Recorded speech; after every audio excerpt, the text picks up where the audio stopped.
ఇక్కడ మనకి a to the power of 0 అంటే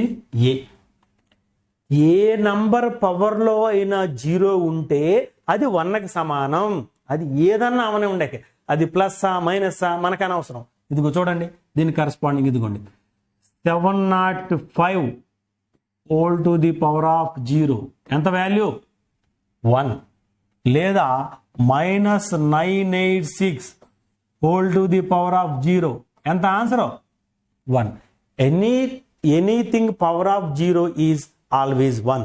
anything power of 0 is always 1 అంటే దేని పవర్లో అయినా సరే 0 ఉంటే దాని వాల్యూ 1 అయిపోద్ది. ఇక్కడ ఎంత ఉందో నీకు అనవసరమే ఇక్కడ వాల్యూ ఎంత ఉందో నీకు అనవసరం. పవర్లో 0 గనక ఉంటే దాని వాల్యూ 1. 0/a అంటే 0. 0 ఎనీ నంబర్ ఈజ్ 0.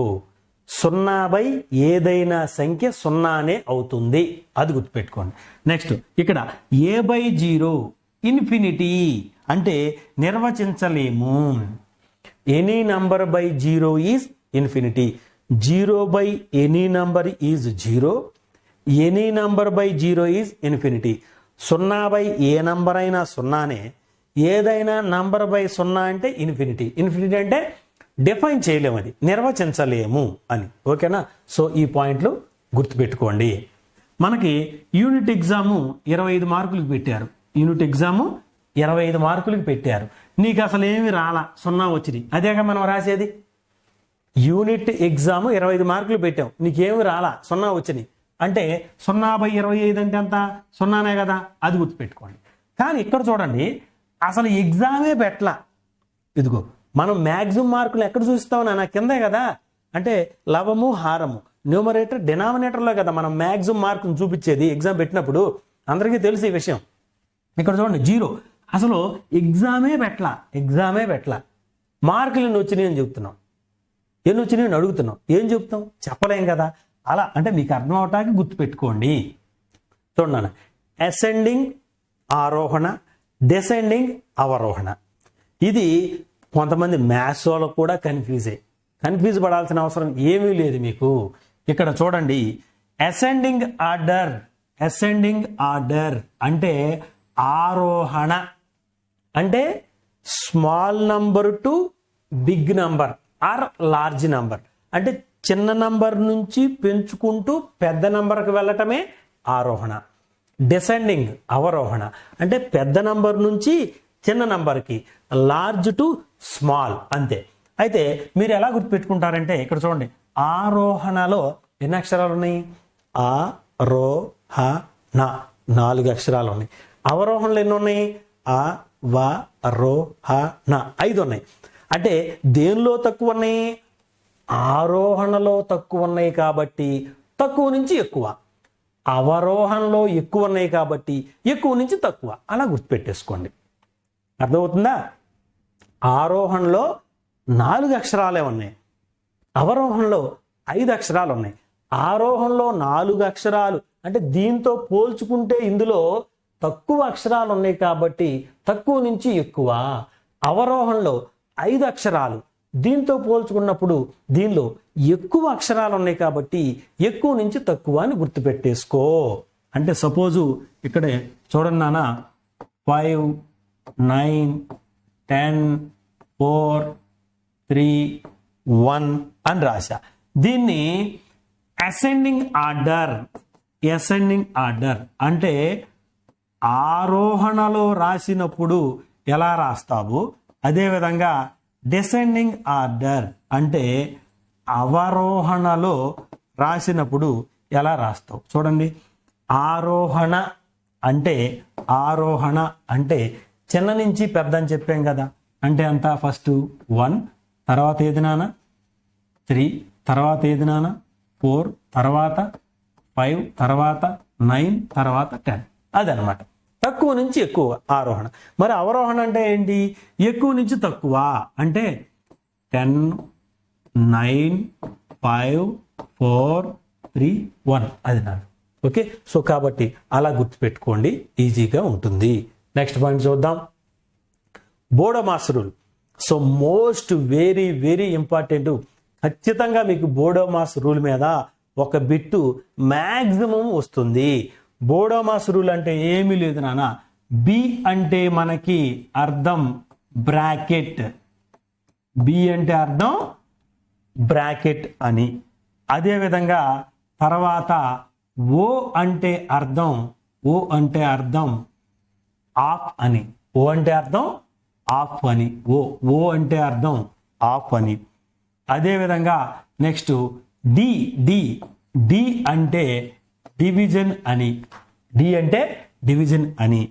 తర్వాత అదేవిధంగా ఎం అంటే మల్టిప్లికేషన్. ఎం అంటే మల్టిప్లికేషన్ అంటే గుణకారం అని. నెక్స్ట్ ఏ అంటే ఎడిషన్. ఏ అంటే ఎడిషన్ అని. తర్వాత ఎస్ అంటే సబ్ట్రాక్షన్ అని అర్థం. ఓకేనా. బోడోమాస్ రూల్ అంటే బి అంటే బ్రాకెట్, ఓ అంటే ఆఫ్, డి అంటే డివిజన్, ఎం అంటే మల్టిప్లికేషన్, ఏ అంటే ఎడిషన్, ఎస్ అంటే సబ్ట్రాక్షన్. మరి బ్రాకెట్ అంటే అర్థం ఏంటంటే ఏదైనా ప్రాబ్లం ఇచ్చి బ్రాకెట్ వేసినప్పుడు ఆ బ్రాకెట్లో దాన్ని ముందుగా మీరు క్యాలిక్యులేట్ చేయమని అర్థం. బ్రాకెట్ అంటే ఫస్ట్ మనకి ఇచ్చిన ప్రాబ్లంలో బ్రాకెట్ గనక ఉంటే ఫస్ట్ ప్రిఫరెన్స్ బ్రాకెట్కి ఇవ్వాలి అని దాని అర్థం.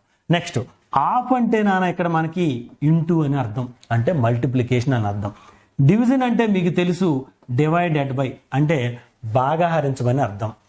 నెక్స్ట్ మల్టిప్లికేషన్ అంటే మీకు తెలుసు ఇంటూ, ఎడిషన్ అంటే మీకు తెలుసు ప్లస్, సబ్ట్రాక్షన్ అంటే మీకు తెలుసు మైనస్. అంటే ఏదైనా ఒక ప్రాబ్లం ఇచ్చినప్పుడు ఈ ఆర్డర్లోనే వాటికి ప్రిఫరెన్స్ ఇస్తూ వెళ్ళాలి. ఇచ్చిన ప్రాబ్లంలో మీకు బ్రాకెట్ ఉంటే ఫస్ట్ ప్రిఫరెన్స్ బ్రాకెట్కి ఇవ్వాలి, బ్రాకెట్ తర్వాత ఆఫ్కి ఇవ్వాలి, ఆఫ్ తర్వాత డివిజన్కి ఇవ్వాలి, డివిజన్ తర్వాత మల్టిప్లికేషన్కి ఇవ్వాలి, మల్టిప్లికేషన్ తర్వాత ప్రిఫరెన్స్ ఎడిషన్కి ఇవ్వాలి, ఎడిషన్ తర్వాత ప్రిఫరెన్స్ సబ్ట్రాక్షన్కి ఇవ్వాలి. ఇదే ఆర్డర్లో రావాలి. ఒక ఎగ్జాంపుల్ చూడండి, ఇక్కడ నేను ఇస్తున్నాను మీకు. ఇదిగోండి 35 ఇంటూ 7 డివైడెడ్ బై 7 ఇచ్చా నాన్న. 7 డివైడెడ్ బై 7 ఇచ్చా. ఇక్కడ నువ్వేం చేయాలి? సో 35 ఇంటూ 7 చెయ్యకూడదు. ఎందుకని అంటే ఇక్కడ ఇంటూ ఉంది, డివైడెడ్ బై ఉంది. ఈ రెండిట్లో అకార్డింగ్ టు బోడోమాస్ రూల్ దేనికి ప్రిఫరెన్స్ ఇవ్వాలి నువ్వు? ఫస్ట్ ఇదిగో డివిజన్ ఉంది, మల్టిప్లికేషన్ ఉంది. ఫస్ట్ ప్రిఫరెన్స్ దేనికి ఇవ్వాలి? డివిజన్కి ఇవ్వాలి. డివిజన్కి ఇచ్చిన తర్వాతే మల్టిప్లై చేయాలి. అంటే ఇక్కడ 35 ఇంటూ 7 చెయ్యకూడదు. ఇంటూ డివైడెడ్ బై ఉంటే ఫస్ట్ ప్రిఫరెన్స్ దేనికి ఇవ్వాలి నువ్వు? డివైడెడ్ బైకి ఇవ్వాలి. అంటే 7 డివైడెడ్ బై 7 అంటే 7/7ఏగా. 7/7ఏగా. అంటే 7 కట్ అయిపోద్ది, 1 మిగులుతుంది. అంటే 35 ఇంటూ 1 అంటే 35 ఇంటూ 1 అంటే 35. ఇలా చేయాలి. అంటే బోడోమాస్ రూలు ఆర్డర్ ఆఫ్ ప్రిఫరెన్స్ అంటే ఏ సింబల్కి ఎప్పుడు ప్రిఫరెన్స్ ఇవ్వాలనేది బోడోమాస్ రూల్ తెలుపుతుంది. సో దీని మీద మనం ప్రాబ్లమ్స్ చేద్దాము. ఖచ్చితంగా బిట్టుపడే అవకాశం ఉంది, గుర్తుపెట్టుకోండి. ఓకేనా? సో ఈ ఆర్డర్లోనే ప్రిఫరెన్స్ ఇచ్చుకుంటూ రావాలి. ఈ ఎగ్జాంపుల్ గుర్తుపెట్టుకోండి. నెక్స్ట్ ఇక్కడ చూడండి, పాయింట్లకు సంబంధించిన సమాచారం. ఏంటి పాయింట్లకు సంబంధించిన సమాచారం అంటే? ఇదిగో చూడండి నాన్న. సపోజ్ ఇక్కడ 3756/10 అన్నా నాన్న. అదేవిధంగా 7865/100 అన్నా. అదేవిధంగా 80759/1000 అన్నా. ఓకేనా? ఇక్కడ మరి మనం పాయింట్లకు సంబంధించి ఏ విధంగా చెయ్యొచ్చు అంటే కొంచెం జాగ్రత్తగా అన్నానా. 10తో డివైడ్ అయినప్పుడు ఒక 0 ఉంది కాబట్టి కుడివైపు నుంచి ఒక నంబర్ తర్వాత పాయింట్ పెట్టాలి. బై 10 ఉన్నప్పుడు అంటే 10లో ఒక 0 ఉంది కాబట్టి రైట్ సైడ్ నుంచి ఒక నంబర్ తర్వాత పాయింట్ పెట్టాలి. అంటే ఎంత చెప్పండి అనేది 375 6.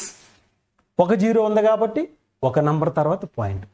ఇక్కడ ఎన్ని జీరోస్ ఉన్నాయి? 2 జీరోస్ ఉన్నాయి కాబట్టి ఎటువైపు నుంచి పాయింట్ పెట్టాలి? రైట్ సైడ్ నుంచి పెట్టాలి, లెఫ్ట్ సైడ్ కాదు. 7, 8 అంటే 2 జీరోస్ ఉన్నాయి కాబట్టి 78.65. 78.65. 2 జీరోస్ ఉన్నాయి కాబట్టి రైట్ సైడ్ నుంచి 2 నంబర్స్ తర్వాత పాయింట్. ఇక్కడ చూడండి నాన్న, ముందు నేను నంబర్ రాసేస్తాను. పోనీ ఇదిగోండి 8, 0, 7, 5, 9. ఓకేనా? ఎన్ని జీరోస్ ఉన్నాయి? 1, 2, 3, 4 జీరోస్ ఉన్నాయి. ఇక్కడ 4 జీరోస్ ఉన్నాయి కాబట్టి రైట్ సైడ్ నుంచి 4 నంబర్స్ తర్వాత పాయింట్ పెట్టాలి. చూడు 1, 2, 3, 4 అంటే 8.0759. ఇది నాన్న జీరోకి సంబంధించినటువంటిది.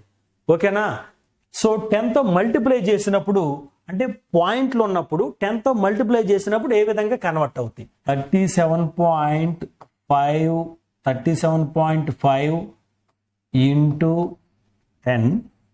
రెండోది 786.5757 ఇంటూ 10. 89.7 ఇంటూ 100. ఇప్పుడు పాయింట్లని 10తో 100తో లేదా 1000తో ఇలా మల్టిప్లై చేసినప్పుడు ఏం జరుగుద్ది? 37.5 ఇంటూ 10 ఉన్నప్పుడు ఇంతకు ముందు మనం 10తో డివైడ్ చేసాం అంటే భాగించాం. ఇప్పుడు 10తో మల్టిప్లై చేస్తున్నాము అంటే గుణిస్తున్నాం. గుణించినప్పుడు చూడండి నాన్న, ఎప్పుడైతే 10తో నువ్వు మల్టిప్లై చేస్తున్నావో ఇక్కడ ఒక జీరో ఉంది కాబట్టి పాయింట్ ఇప్పుడు రైట్ సైడ్ మూవ్ అవుతుంది. ఇంతకుముందు ఏం చేసాం మనం? కుడివైపు నుంచి ఎడం వైపుకు జరిగింది పాయింట్. ఎప్పుడు? భాగించినప్పుడు, డివైడ్ చేసినప్పుడు.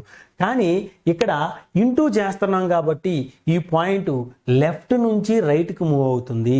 గుర్తుపెట్టుకోండి, డివైడ్ చేసినప్పుడు అంటే భాగించినప్పుడు రైట్ సైడ్ నుంచి లెఫ్ట్ సైడ్కి జర్నీ చేస్తుంది పాయింట్. ఇంటూ చేసినప్పుడు లెఫ్ట్ సైడ్ నుంచి రైట్ సైడ్ వైపు జర్నీ చేస్తుంది పాయింట్. రైట్ సైడ్కి జర్నీ చేస్తుంది లెఫ్ట్ నుంచి. కాబట్టి ఇక్కడ ఒక జీరో ఉంది కాబట్టి పాయింట్ ఒక నంబర్ తర్వాత పెట్టాలి అంటే 375.0. ఇక అది జీరో అవసరంలా అంటే దీన్ని ఏం రాసేస్తాం? 375 రాసేస్తాం. ఓకేనా? నెక్స్ట్ ఇక్కడ కూడా చూడండి, ఫస్ట్ నేను నెంబర్ రాసేస్తా. పోనీ 7, 8, 6, 7 ఇంటూ 10 కాబట్టి ఈ పాయింట్ అంటే 10లో ఒక జీరో ఉంది కాబట్టి రైట్ సైడ్కి ఒక నెంబర్ తర్వాత పాయింట్ వెళ్తుంది అనమాట. అంటే 7867 5.7 అది నాన్న. అదే 2 జీరోస్ ఉన్నాయనుకో ఈ పాయింట్ 2 నంబర్ల అవతలకు జరుగుద్ది కుడివైపుకి. 3 జీరోస్ ఉన్నాయనుకోండి 3 నంబర్ల వైపుకి కుడివైపుకి జరుగుతుంది. అలా ఇది చూడండి నాన్న. ఇప్పుడు ఇది చూడండి నాన్న, 89.7 ఇంటూ 100. జాగ్రత్తగా వినాలి. 89 అట్లాగే రాసేస్తాను. ఈ పాయింట్ ఇక్కడ 2 జీరోస్ ఉన్నాయి కాబట్టి 2 స్టెప్స్ జరగాలి. ఇక్కడ 2 జీరోస్ ఉన్నాయి కాబట్టి రైట్ సైడ్కి 2 స్టెప్స్ జరగాలి. అంటే ఇక్కడ 89 ఇదిగోండి ఒక స్టెప్ జరిగింది 7. ఇంకో స్టెప్ జరగటానికి అక్కడ నంబర్లు లేవు కాబట్టి ఒక జీరో పెట్టేసేయాలి. ఇక్కడ పాయింట్ తర్వాత ఒక నెంబరే ఉంది కానీ ఇక్కడ 2 జీరోస్ ఉన్నాయి కాబట్టి మనకి ఈ పాయింట్ అనేది 2 స్టెప్స్ రైట్ సైడ్కి జరగాలి. రైట్ సైడ్ మనకు ఒక నెంబరే ఉంది కాబట్టి ఒక నెంబర్ రాచేసి మిగిలిన జీరో పెట్టేయాలి. అది ఓకేనా? రైట్. నెక్స్ట్ ఇక్కడ చూడన్నా 90.745 ఇంటూ 1000 అంటే 1000లో 3 జీరోస్ ఉంటాయి కాబట్టి పాయింట్ రైట్ సైడ్కి 3 స్టెప్స్ జరగాలి. అంటే చూడండి నాన్న, ఇది మామూలుగా కామన్గా రాసేయండి. 90 3 స్టెప్స్ అంటే ఇదిగోండి, అంటే ఇక్కడి నుంచి పాయింట్ 3 స్టెప్స్ రైట్ సైడ్కి జరగాలి. అంటే 7 తర్వాత 1, 4 తర్వాత రెండో స్టెప్, 5 తర్వాత మూడో స్టెప్. అంటే ఇక్కడ మనకి 7, 4, 5 3 స్టెప్ జరిగేసింది. పాయింట్ ఇక్కడ జరిగేసింది. అంటే ఇంకా తర్వాత 0 ఉంటుంది, కానీ 0 పెట్టాల్సినటువంటి అవసరం ఏమీ లేదు. 90, 7, 4, 5 అది ఓకేనా. ఇక్కడ 0 ఉంటుంది కాబట్టి ఆ 0ని రాయాల్సినటువంటి అవసరం లేదు. 90, 7, 4, 5. సో ఇది నాన్న. ఇప్పుడు ఒక చిన్న కాన్సెప్ట్ ఉంది, చూద్దాం. మనకందరికి తెలిసిందే 1 కేజీ అంటే ఎన్ని గ్రాములు? 1000 గ్రాములు. 1 కేజీ అంటే ఎన్ని గ్రాములు? 1000 గ్రాములు. మరి 3 కేజీలకి 3 కేజీలకి అంటే 3 ఇంటూ 1000 గ్రామ్స్ అంటే 3 ఇంటూ 1000 ఎంత? సో 3000 గ్రామ్స్, 3000 గ్రాములు. ఇక్కడ ఒక విషయాన్ని గమనించారా మీరు? ఇక్కడ కేజీ అనేటటువంటి ఒక యూనిట్ ఉంది, ప్రమాణం ఉంది. అదేవిధంగా ఇక్కడ గ్రాములు అనేటటువంటి ఒక ప్రమాణం ఉంది. ప్రమాణం అంటే యూనిట్ అంటాం ఇంగ్లీష్లో, ఓకేనా. అంటే 1 కేజీని, ఒక పెద్ద ప్రమాణాన్ని చిన్న ప్రమాణంలో చెప్పేటప్పుడు ఇంటూ చేసాం చూడండి, అవునా కదా. 1 కేజీకి 1000 గ్రాములు అయితే 3 కేజీలకి ఎంత అంటే 3 ఇంటూ అన్నాం చూడండి. ఇక్కడ 3 ఇంటూ అన్నాం, 3 ఇంటూ అన్నాం. అంటే ఒక పెద్ద ప్రమాణాన్ని, ఒక పెద్ద యూనిట్ని చిన్న ప్రమాణంలో అంటే చిన్న యూనిట్లో చెప్పేటప్పుడు ఇంటూ చేసాం. అలా కాకుండా ఇక్కడ చూడండి నాన్న. మరి ఇప్పుడు సపోజు 500 గ్రాములు ఈక్వల్ టు ఎన్ని కేజీలు? 500 గ్రాములు ఈక్వల్ టు ఎన్ని కేజీలు అంటున్నాం. అంటే ఇక్కడ ఏం తీసుకుంటున్నాం నాన్న మనం? ఫస్ట్ గ్రాముల్ని, ఇక్కడ గ్రాముల్ని అంటే గ్రాములు అంటే ఇక్కడ చిన్న ప్రమాణం, స్మాల్ యూనిట్. సో బిగ్ యూనిట్లో మనం చెప్పాలి. అంటే ఏంటి? పెద్ద ప్రమాణంలో చెప్పాలి. చెప్పాలి అంటే ఏం చేస్తామంటే ఇక్కడ చూడండి, 500 గ్రాములు ఉంది కదా. 500 గ్రాములు మనకు కావాలి, కేజీల్లోకి కన్వర్ట్ చేయాలి. 1 కేజీకి ఎన్ని గ్రాములు? 1000 గ్రాములు. అది కింద వేయాలి, అంటే హారంలో వేయాలి. ఇక్కడ ఏం చేసాం చూడండి, పక్కనేసి హెచ్చవేసాం. ఎందుకని? పెద్ద ప్రమాణాన్ని చిన్న ప్రమాణంలో చెప్పాం కాబట్టి హెచ్చవేసాం. అట్లా కాకుండా చిన్న ప్రమాణాన్ని పెద్ద ప్రమాణంలో చెప్పాలంటే భాగించాలి. చూడండి నాన్న, దాన్ని కట్ చేయండి, మీకు తెలిసిందే. ఇదిగోండి 2 zeros 2 zeros, అక్కగా 2 గుడ్లు, చెల్లికి 2 గుడ్లు తీసేయి. మళ్ళీ ఇదిగోండి 5 ఫిఫ్త్ టేబుల్ కట్ చేసాం కాబట్టి కింద కూడా ఫిఫ్త్ టేబులే. 2 5 10. ఎంత వచ్చింది నన్ను చూడండి, హాఫ్ అంటే 1/2. ఎందులో ఇది? ఇదిగోండి KG. You have to convert from big unit to small unit or large unit to small unit. అంటే పెద్ద ప్రమాణం నుంచి చిన్న ప్రమాణంలోకి మార్చాలి అంటే ఇంటూ చెయ్యాలి. You have to convert from small unit to large unit. అంటే చిన్న ప్రమాణంలో నుంచి పెద్ద ప్రమాణంలోకి మార్చాలి అంటే ఇదిగో చూడండి ఏం చేసాం, బై చెయ్యాలి.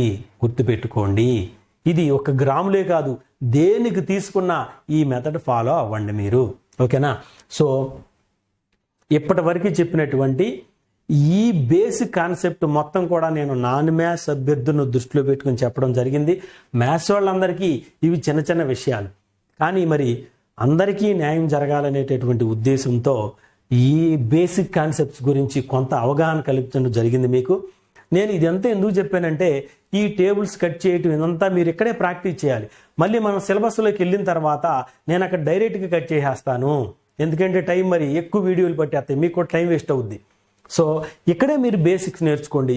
మీకు ఏమాత్రం డౌట్ ఉన్నా మన వాట్సాప్ గ్రూప్ ఉంటుంది కాబట్టి అందులో మీ డౌట్ని షేర్ చేస్తే దానికి కరస్పాండింగ్గా నేను మీకు ఆన్సర్ చేయగలను.